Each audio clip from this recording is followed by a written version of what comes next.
Praise the lord everyone.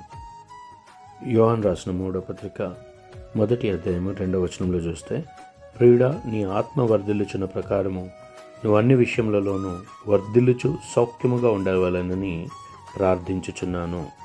భక్తుడైన యోహాను మన నిమిత్తము లోతుగా ప్రార్థన చేస్తూ అంశము ఏ విధంగా మాట్లాడుతూ ఉన్నాడంటే,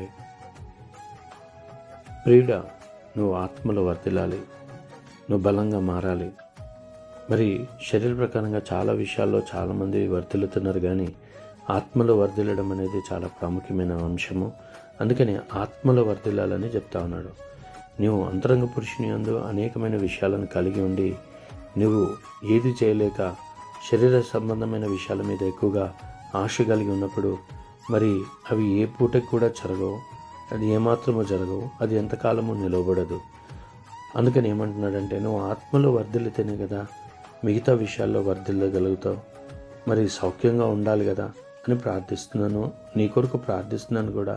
సౌఖ్యంగా ఉండడం అనేది ఎంతమంది జీవితాల్లో ఉంది కదా. మొదటగా నువ్వు ఆత్మలో అనేకమైన విషయాలు తెలుసుకుంటూ పోతా ఉంటే, ఆత్మ ద్వారా ఆరాధిస్తే, ఆత్మ ద్వారా ప్రార్థిస్తే, ఆత్మ ద్వారా వాక్యం చదువుతూ విశ్వాసంతో ముందుకు నడిస్తే, అందుకని ఆత్మ ద్వారానే వర్ధిల్లుతావు. నీ అక్కరలు, నీ అవసరతలు సమస్తము దేవునికి తెలుసు. తగిన కాలం సమయమందు దేవుడు నిన్ను హెచ్చిస్తా అని దేవుడు సెలవిస్తున్నాడు కదా. తొందరపడి వేగిరపడి మనం ముందుకెళ్లాల్సిన అవసరతలు లేవు కదా. అందుకనే కాలములు సమయములు నావి అంటున్న దేవుడు కదా. అందుకని ఏమంటున్నాడంటే, మొదటగా నీవు ఆత్మలో వర్ధిల్లితేనే అప్పుడు మిగతా విషయాల్లో వర్ధిల్లుతావు. ముఖ్యంగా నీవు శరీర ప్రకారంగా ఎన్ని వర్ధిల్లాలని, ఎన్ని రకాల ప్లాన్స్ వేసినా, ఎన్ని రకాల ప్రణాళికలు కలిగినా దాంట్లో నువ్వు వర్ధిల్లలేవు. ఎందుకంటే మొదటగా నువ్వు ఆత్మలో వర్ధిల్లితేనే.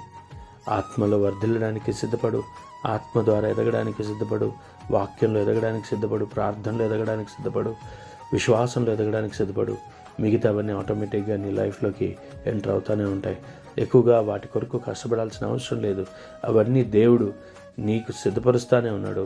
నువ్వు దేవుని వెంబడిస్తే అవి నిన్ను వెంబడిస్తాయని నేను నమ్ముతున్నాను. ఖచ్చితంగా నువ్వు దేని గురించి ఆధారపడాల్సిన అవసరం లేదు, వేటి మీద మనసు పెట్టాల్సిన అవసరం లేదు. మొదటగా నువ్వు ఆత్మలో వర్ధిల్లితేనే మిగతా వాటిలో వర్ధిల్లుతావు.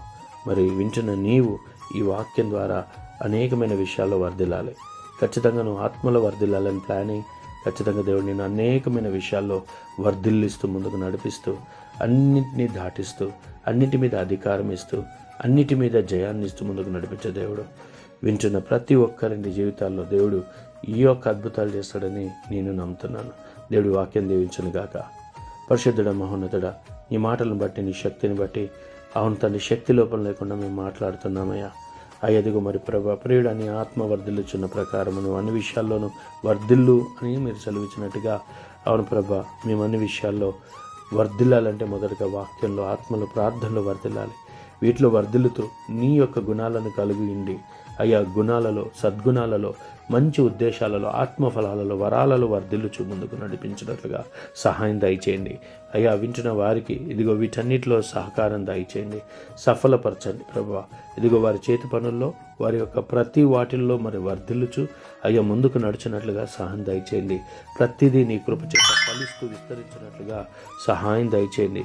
మేళ్లతో హృదయంను తృప్తిపరచండి. ఏది కొదవ లేకుండా, ఏది తక్కువ కాకుండా ఈ వారమంతా అనేకమైన విషయాల్లో బలపరుస్తూ, భద్రపరుస్తూ వింటున్న వారి పట్ల ఇదిగో అవును ప్రభా, సమస్త విధములైన కృపచేత నీ పునరుద్ధాన దినమందు ఇదిగో ప్రభా, నీ సన్నిధిలో అనేకులు అడుగు పెడుతుండగా వారి జీవితాల్లో మీ కార్యాలు జరిగించి అనేకమైన విషయాల్లో వర్ధిల్లింపజేయమని, వింటున్న ప్రతి ఒక్కరిని బ్లెస్ చేయమని, అభిషేకించమని, ఆశీర్వదించమని యేసుక్రీస్తు నామంలో ప్రార్థన చేస్తూ అడిగి వేడుకున్నాము తండ్రి.